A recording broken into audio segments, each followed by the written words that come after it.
मुंबई से नागपुर जाने वाला पुराना राष्ट्रीय राजमार्ग हाईवे 27। दिन में यह बस सड़क है, रात में यह किसी और का इलाका हो जाता है, खास तौर पर किलोमीटर 143 से 150। ड्राइवर इसे कहते हैं मौत का मोड़। कोई साइन बोर्ड नहीं, कोई चेतावनी नहीं, लेकिन पुराने ड्राइवर नए लड़कों से बस इतना कहते हैं, अगर रात 2 बजे के बाद रेडियो अपने आप बंद हो जाए तो समझ जाना तुम उस हिस्से में घुस चुके हो। और उसी रास्ते पर था राजू यादव, जो नया नया ड्राइवर बना था। लंबी मूंछ, गहरी आंखें, सख्त आवाज। राजू फोन पर बात करते हुए कहता है, अरे साहब, डर वो सिर्फ कमजोर लोगों के लिए होता है। अब मैं फोन रखता हूं, मैं आधे रास्ते में हूं। ट्रक में सीमेंट की 280 बोरियां। बारिश रुक रुक कर हो रही थी, सड़क गीली, आसमान काला, दूर दूर बिजली चमक रही थी। राजू ने घड़ी देखी और कहा, 2 बजे से पहले ये इलाका पार कर लूंगा। उसने घबराहट छुपाने के लिए एक्सीलेटर थोड़ा और दबा दिया। स्पीड बढ़ी तो जैसे उसे लगा कि डर पीछे छूट जाएगा। फिर उसने हाथ बढ़ाकर रेडियो का नॉब घुमाया और रेडियो चालू कर रेडियो पर पुराना गाना चल रहा था, जिंदगी एक सफर है सुहाना। फिर अचानक आवाज खड़खड़ाई, गाना टूट गया और रेडियो बंद, पूरी तरह शांत। राजू ने नॉब घुमाया, कुछ नहीं। उसने हल्की गाली दी, इसकी तो इसे भी अभी बंद होना था। लेकिन उसी वक्त उसे एहसास हुआ, सड़क की आवाज भी बदल गई थी। टायर गीले डामर पर नहीं, जैसे किसी मुलायम चीज पर चल रहे हों। और वहां सड़क किनारे एक आकृति खड़ी थी।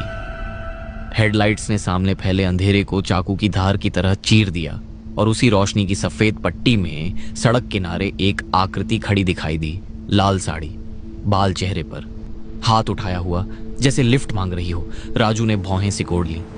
इस जंगल में ये अकेली औरत? राजू ने अचानक ट्रक की रफ्तार धीमी कर दी। हेडलाइट की रोशनी अब सीधे उस पर पड़ रही थी। ट्रक धीरे धीरे उसके पास पहुंचा। लाल साड़ी पूरी तरह भीग चुकी थी, बाल चेहरे पर चिपके हुए थे और अजीब बात, उसके पैर दिखाई ही नहीं दे रहे थे। राजू का पैर ब्रेक पर गया, लेकिन उसने दबाया नहीं। उसने स्टीयरिंग कसकर पकड़ा और ट्रक आगे बढ़ा दिया।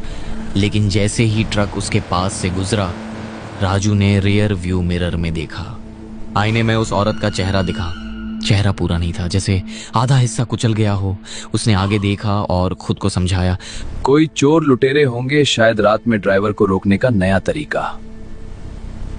उसने लंबी सांस ली, जैसे अपने ही डर को झूठ साबित कर रहा हो। अकेली औरत बनकर खड़ी हो जाते हैं, फिर गैंग आ जाता होगा। मुझे बेवकूफ नहीं बना सकते। कुछ दूर ट्रक चलाने के बाद राजू ने राहत की सांस ली। हेडलाइट की रोशनी फिर किसी पर पड़ी। वो फिर दिखी। इस बार सड़क के बीच खड़ी थी, ठीक सामने, हाथ नीचे लटकाए हुए, बाल अब भी चेहरे पर। राजू के हाथ अपने आप स्टीयरिंग कस गए। ये फिर से यहां कैसे आ गई? उसने हॉर्न बजाया, लंबा, तेज। वो नहीं हिली। राजू ने आखिरी पल में स्टीयरिंग दाहिने घुमा दिया। ट्रक उसके बिल्कुल पास से निकला। जब मिरर में देख तो सिर्फ खाली सड़क। राजू की सांसें अब भारी हो गईं। उसने पानी पिया, हाथ हल्का कांप रहा था। तभी उसे लगा कोई उसके बगल में बैठा है, जैसे सीट हल्की सी दब गई हो। उसने धीरे धीरे गर्दन घुमाई, सीट खाली, लेकिन सीट बेल्ट अपने आप खींची हुई थी, धीरे धीरे, जैसे किसी की छाती पर तनी हो। और अभी राजू के कान के पास ठंडी हवा लगी और बहुत धीमी आवाज आई, रुक जाते तो छोड़ देती। उसने झटके से सिर घुमाया, कोई नहीं। लेकिन ट्रक के अंदर अब मिट्टी की गंध थी, गीली मिट्टी, और खून की हल्की सी लोहे जैसी महक आ रही थी। उसने सामने देखा, सड़क किनारे एक पुराना सा बोर्ड टिमटिमा रहा था, जिस पर लिखा था, कालीचरण ढाबा पर आपका स्वागत है। राजू कुछ सेकंड चुप बैठा रहा। दिल अब भी तेज धड़क रहा था। उसने गहरी सांस ली और कहा, बस यही रुकता हूं, पानी पी लूंगा, दिमाग ठीक हो जाएगा। उसने खुद फैसला लिया, आगे ऐसे हालत में गाड़ी चलाना ठीक नहीं। धीरे से इंडिकेटर दिया, ट्रक किनारे लगाया और इंजन बंद कर दिया। कुछ पल सन्नाटा रहा। फिर उसने दरवाजा खोला और नीचे उतर गया और ढाबे के सामने खड़ा हो गया। बारिश रुक चुकी थी, पेड़ों से अब भी पानी की बूंदें टपक रही थीं। ढाबे की ट्यूब लाइट हल्की हल्की टिमटिमा रही थी। दरवाजा आधा खुला था, जैसे किसी ने जल्दबाजी में छोड़ा हो। अंदर चूल्हा अब भी सुलग रहा था। आंच धीमी थी, पर जली हुई लकड़ी की गंध साफ आ रही थी, लेकिन कोई नहीं था। राजू ने अंदर आकर देखा, एक प्लेट में रोटी रखी थी। रोटी अभी सूखी भी नहीं थी। साथ में आधा कटा हुआ प्याज पड़ा था। एक कुर्सी उलटी पड़ी थी, जैसे कोई अचानक उठकर पीछे गिर गया हो। और सबसे अजीब बात, हवा बिल्कुल बंद थी, फिर भी दरवाजा हल्का सा हिल रहा था,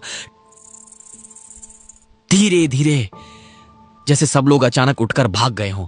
राजू ने हिम्मत करके आवाज लगाई, कोई है क्या यहाँ? सन्नाटा, कोई आवाज नहीं। तभी पीछे दीवार पर टंगा आईना हल्का हिला। राजू ने उसमें देखा, पीछे दरवाजे पर लाल साड़ी वाली औरत खड़ी थी। इस बार साफ।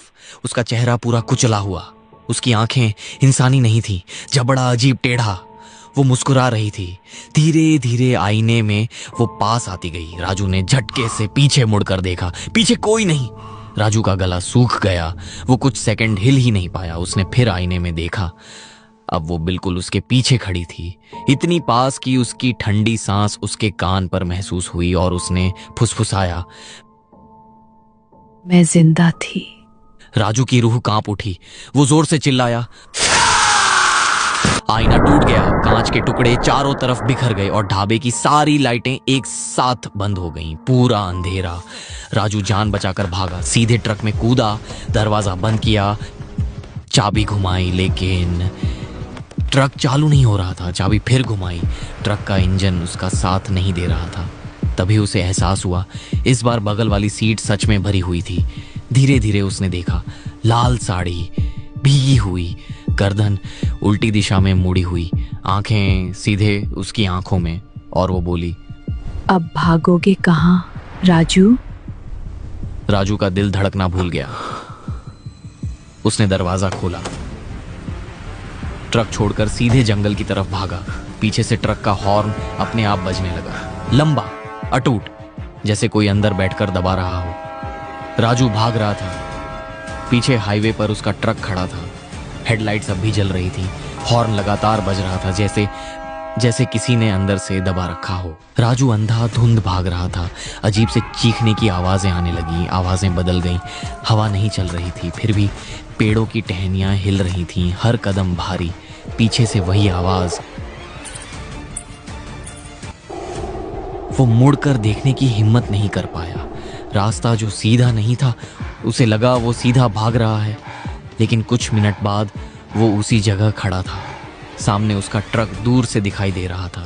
नहीं, मैं तो अंदर भागा था। उसने दूसरी दिशा में दौड़ लगाई।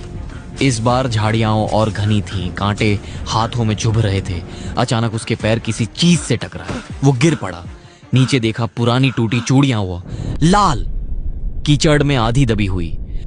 उसका दिल जोर से धड़कने लगा। तभी पीछे से फुसफुसाहट और जोरदार हंसी सुनाई दी। राजू ने पहली बार पीछे देखा। वो पेड़ों के बीच खड़ी थी। लाल साड़ी अब कीचड़ से सनी हुई थी। चेहरा पहले से ज्यादा टूटा हुआ। एक आंख सीधी उसे देख रही थी, दूसरी आंख बंद थी। उसकी आवाज अब चारों तरफ गूंज रही थी। राजू चीखा और फिर से भागने लगा। भागते हुए वो एक खंडहर गांव में जाकर पहुंच गया। अचानक पेड़ खत्म हो गए। सामने खुला मैदान था और उसके बीच एक पुराना उजड़ा हुआ गांव। टूटी दीवारें, छतें गिरी हुई, दरवाजे टेढ़े लटकते हुए। कोई आवाज नहीं, न पक्षी न हवा। राजू अंदर भागा।